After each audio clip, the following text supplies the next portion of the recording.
All right, if you notice these windows, there is a blue ribbon that unites all three of the windows. And in the middle of that blue line, there is a little green plot. Well, when you look at it, that's the Tiber River in Rome. The architect, one of the architects that helped us with this renovation, was on a vacation in Rome, and he figured he would take some backyard pictures of the Lateran. But then when he came here, what most architects do is they usually take a tour of the neighborhood, take pictures, and see if they can incorporate anything as far as the design of the church is concerned. So what you have then is, look at that as the Tiber River. That's the island that you find in Rome in the Tiber River. And then those two buildings are the back end of the Lateran Cathedral. Okay, now if you turn around and look down, that blue ribbon becomes the Mississippi River. The green spot becomes Nicollet Island. This represents industry of Northeast Minneapolis. It's a stylistic version of the Grain Belt Brewery, so you know where our hearts are. Over here we represent the various ethnic neighborhoods with those little houses, and then the churches with the bell tower. And one little kid came right in and said, "Daddy, Taco Bell." And there you have the entrance to St. Hedwig's Church as you just came in before we put our bell on. So it still has that. And then the cross there signifies the union between the local parochial St. Hedwig's Church and our connection with the Vatican, Rome, through the sign of the cross. So that's what that is all about. So this is the north side of the yards, right over here. Started as a Great Northern, now it's really Northern Santa Fe. And with the railroad there, you have the coaling tower and the water tower, and then you just have the surrounding neighborhood. If you look up there, businesses and industries of one kind or another. And this is my favorite one as far as the Pioneer is concerned, is you have the Grain Belt Brewery sign. See it there? As you're coming across Nicollet Island, little round thing there. Well, we used to have the streetcar on Second Street. We call it the Polish Express. And as you come across the bridge, we would say we are now in Polish Express territory. That was a sign. This down here is the Stone Arch Bridge, and this is the original NSP power plant. It's still there, but I don't know if it's operating anymore. And then, of course, are the mills, a mill primarily, but those are the mills that the people. Then here you have the sawmills, the foundries, the logs that were shipped down the river to Boom Island. And then there's a kind of a summary of the whole thing, again, in one of these articles we had in the Bachno Citizens in Action newsletter. We said, now this, what we represent here, this of course is Boom Island. So he said, we look at all that industry and where the blood and the sweat of our foreparents were shed as far as the river was concerned. Now this was the first step so that the grandchildren would be able to enjoy the beauty of the river rather than the agony of the river. And so that is what that particular window symbolizes. And I can go into that.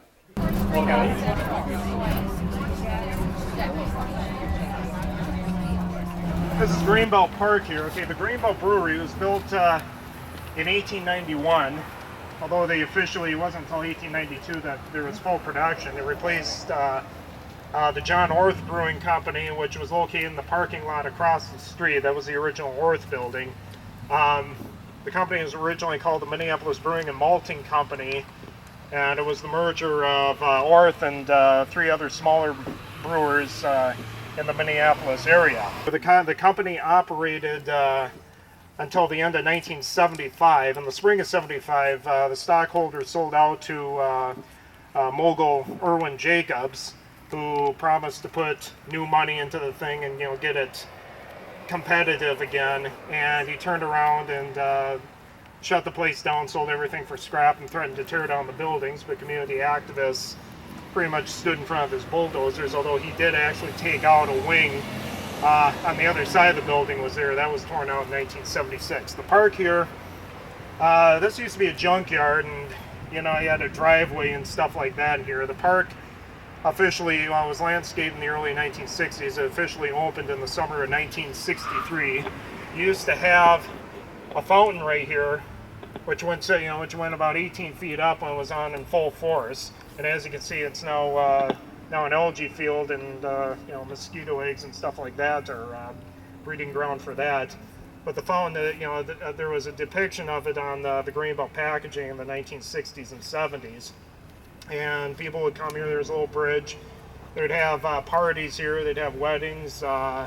People would take tours of the plant, and they would come out. You have the guest house right there, where you can get free beer and pretzels, and sometimes they even serve you lunch. And people would have picnics out here. It was considered one of the best brewery tours anywhere. But the place has a lot of history, and the company it was shut down at the end of 1975. Everything, the equipment, most of the equipment was sold for scrap by auction in May of 1976. The place has been sitting vacant since then. There's been some renovation done recently by the Minneapolis Community Development Agency, and they occasionally they'll let some developers into the place to look it over. People come up with ideas, but if you check, there was a fire in 1893 just after this place was built. There was a fire that started off over at Nicollet Island, and it spread. Because there was a lot of lumber storage and whatnot, it spread and came all the way over here, and burned some of the original Minneapolis Brewing Company buildings that were on the site right here. But it stopped just short of doing anything with the main brew house. So a little bit of trivia there. And the brewmaster's house, and there was another house for one of the big shots, was across the street. They had two big houses on. From the corner, but then Broadway Bridge did not run here. The Broadway Bridge went down 13th Avenue, crossed 13th Avenue, and there was a little streetcar line called the Broadway line that ran down there. What period did you? Okay, we're talking about Marshall was the original Pembina or ox cart trail used by the French Canadians to transport furs back and forth to Pembina. And it also was a military trail, which paralleled it also along this particular route. The reason they used the east side of the river rather than the west side, because the west side had too much bluff and all that, and this was much lower and closer to the river itself. Père Bottineau is usually associated with that particular route. He donated the original 17 or 18 lots to build St. Anthony Church, and we don't know the name Marshall. Maybe somebody here can tell us. Either was a general, but there also was a Marshall that was the Minnesota governor. So I don't know what the street was named after. But as I told you, I'm not an expert. We're just looking for answers. All right. Okay. This is the old science. It is the new old science renovation building. It was built on property that Sibley bought in 1854. They think it was a speakeasy during Prohibition time because there is a door in the basement that is boarded up, and they figured it went over to Dusty's, and that's about all we know. But the northeast corner is a part of the original building. Now, if Pat is here, That was called Old Marshall Bar one day. that's right, Marshall Bar at one Next time door too. was Simon's or was a liquor store. Yeah, there. yeah. Yeah, We used to live next door to that. there used to be a tunnel underneath. Yeah, well, Patty verified there used to be a tunnel underneath between the two buildings. That And then wasn't there's the a- only tunnel northeast. It wasn't. As a purely unhistoric thing, there was a famous cafe right over here, Stan and Kay Wojak's Cafe. And they're the only people outside of shareholders of Greenbelt that made any money on the deal. They were bought out because Greenbelt thought they were going to expand, and right after they bought them out, Greenbelt went under. So, but they're Wojaks, so they are related to the Godeks, the Godek family. So I'm glad you're here. We are here we are at an artist studio, and it is now an artist studio and private residence. It originally was a animal hospital, animal hospital. Originally was by two different doctors. First it was Dick's veterinarian place, and then it was Steele's. And what we have back there is a gazebo. When they expanded the building, the two first floors were for storage, and then they built that gazebo up on top, I suppose just to get the breezes off the river. But it's a fairly old building. It's been around a long time. But just recently has been changed to a private residence and artist studio. Okay, this is the site of the old ferry building. If you recall, we didn't have bridges here until the first span went across that on Hennepin. So they had a ferry across the, and this went from 18th northeast. I think it's about 26 north, wouldn't it? That's where the ferry went through. And you've got the outline of the people that lived there in the brochure. But we figure in our folklore is that Randy Curry came here and he knocked the old ferry building down so he could build this monstrosity over here.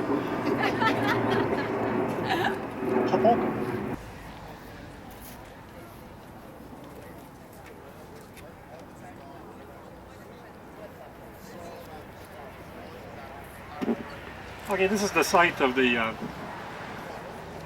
original Glick mansion. It was knocked down in '66, I believe. And according to Elliot Glick, one of the descendants, I guess all the property on that side of Marshall, everything from here almost all the way to Laurie, was owned by the Glick company. And it's one of those tragedies because I was introduced to Glick by my father, who drank Glick Stite. There's no more Glick Stite. It was coming out of Certix last week. I went to get some cheese, and and I checked it out, and Glick beer is available at Certix. Yeah, it's the original recipe. They sold it. They sold out the Heileman. Heileman, went bankrupt too, and then they sold the label. I don't know who makes it. Cold Spring. That's right. Cold Spring makes it. This thing would be just like the park on Laurie, that hasn't been developed now for 7 or 8 years. Him and his family donated $25,000 in order to bring this park up to what it is now. They've been very generous with us, and if you ever get to meet the gentleman, he's got the finest collection of photographs and memorabilia of Northeast Minneapolis and Glicks. And as an old historian, I just drool whenever I see it. And I said to him one day, I said, "Don't you get tired of me telling me how great a collection you guys?" "Oh no." But anyway, this is it, and you've got all of the details in here. Some of them that you don't have is what contributed to the decline or the death of these smaller local breweries, since now we have all the microbreweries and everybody's going bananas over them. Well, what happened is that these breweries like Glick, they owned most of the saloons. The Grain Belt did the same thing, and they leased them or rented them out. So they were called, what do they call them? They were called tide houses. But then a decree from the economics department of federal government or something decreed that was antitrust department decreed that was illegal. So once they lost the tie-in with the saloons, then they had to compete on the open market with things like Budweiser and Miller. And if you remember those days, you could buy beer for less than pop, and they were able to run these people out of business. So it was too bad. There was a Seibo boat grain belt in here. I mean, I don't know how many people you know that had their jobs, their livelihood here. They worked through all the things, and it just went belly up. So when you're going down places like Marshall and the other streets, let's say Northeast Minneapolis, the unfortunate thing is all the publicity we get is about rundown housing or what's happening to the single-family parents, but they never talk about the great legacy that we have here. And something like this little Glick Park, it's in the long-range plan to put up some permanent plaques here that would represent all the buildings and all the things that were done. So for the details, you can just look at that brochure, and it has it all there. When it was closed, it was the longest enduring private business in the Twin City area, because it was founded in 1854-56. Somebody got the brochure? 1857. Okay, this is a Polish palace. It was constructed in 1893 by a person's name of Tice. There were about 4 or 5 buildings in this area that he built, and they evidently were a very prominent family. It's famous or infamous for a side door. We got that in here. The side door was an entryway for women looking for their husbands, because the women weren't permitted at the bar. And there's also an underground door here that's sealed up. It went either, we think, to the Glick mansion, maybe they needed it, or the house next door, we don't know for sure. 2128, it was built in 1904, it's also a Theis building, and somebody's bought it, it's under complete renovation so that it can be restored to its original shape. So that's all I can tell you about that. The rest of the details are in the brochure. 6 Marshall now is also another Theis building, and they're again people are redoing the building so it can be brought up to date. One thing I probably haven't mentioned is we're looking at these houses along the river. This is the last area in the Twin City area that has these original houses on the riverfront, and really nobody's doing anything to make them a landmark or anything, so I don't know what the problem is. But this is it. Once these are gone, part of the original history of this part of the world will be gone with them. 2204 is on the National Register of Historic Register. The Navarra family owns it. They purchased it in 1923, and family members still live here. And I think this kind of fencing was the same fencing that was in front of the Glick mansion. And I think this is all that's left of it. I think it was all the way down the block. Okay, 2210 is now a studio and a private home. It was originally built in 1904 as a butcher shop. And the rest of the history of the building was used as rental for a while until the butcher shop closed, and then it was turned over. But the important thing for us nuts, if you look on the other side wall, as you're walking by, there's an orange crest sign. And we were hoping somebody in the city would restore the thing. I think it's the last one left in the Twin Cities. But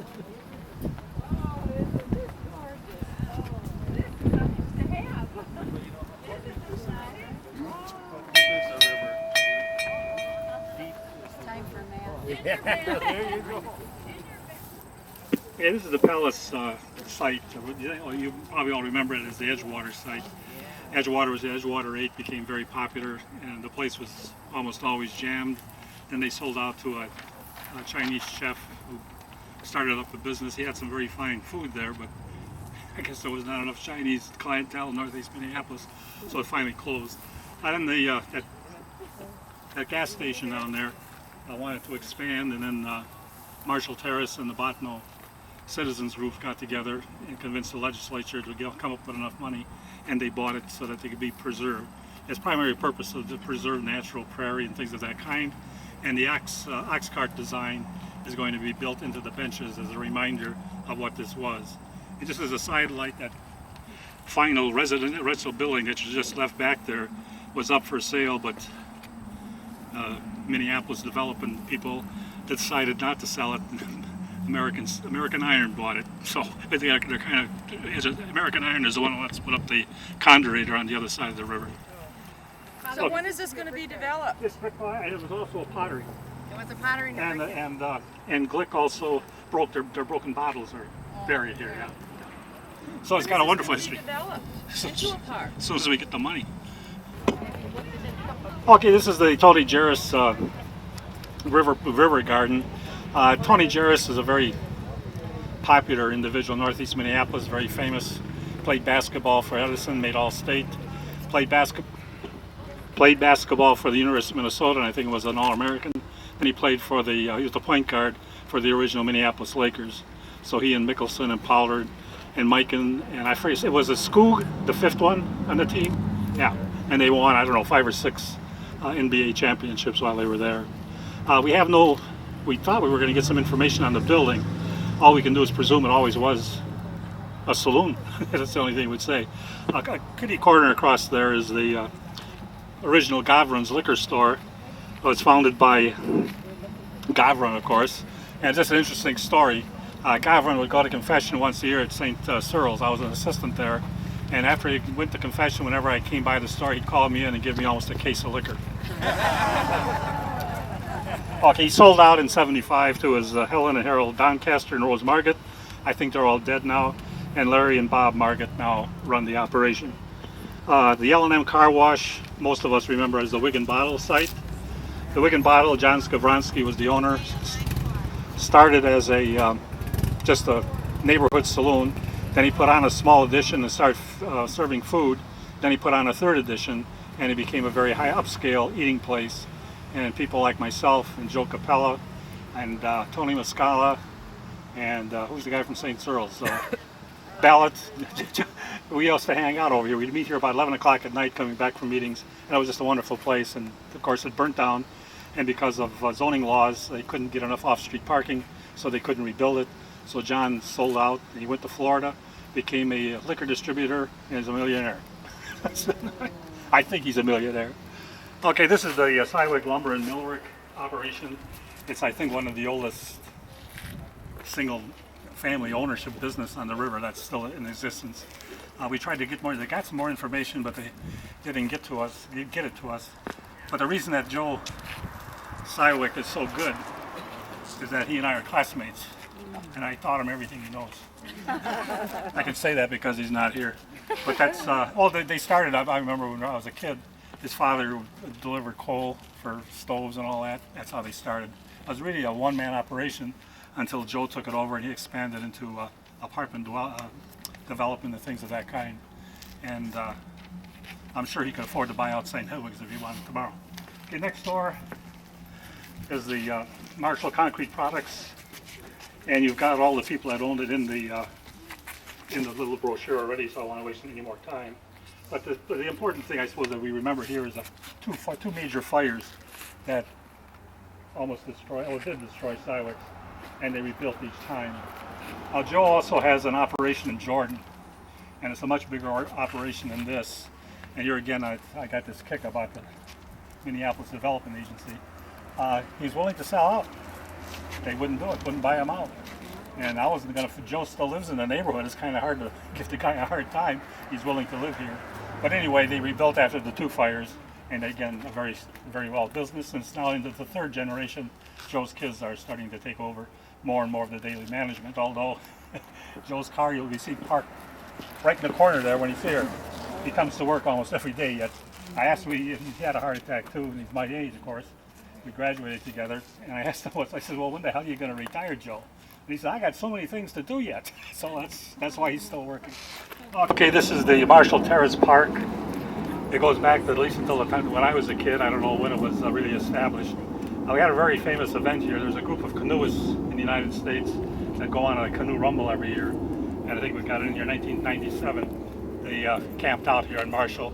The place was just full of tents. It was just really a nice sight. It is also probably more famous as the home of the great St. Hedwigians baseball team. And when I knew them, Rosemeyer was coaching them, and I was an assistant at St. Cyril's, and I coached the St. Cyril's baseball team, and the kids learned all of their dirty language from Rosemeyer and me. In fact, I think the umpires kicked us out of one game, but it was a lot of fun. We really had a lot of fun. After it was all over, we kidded one another. Unfortunately, Rosemeyer died fairly young, but he was very active here at the Marshall Terrace Park.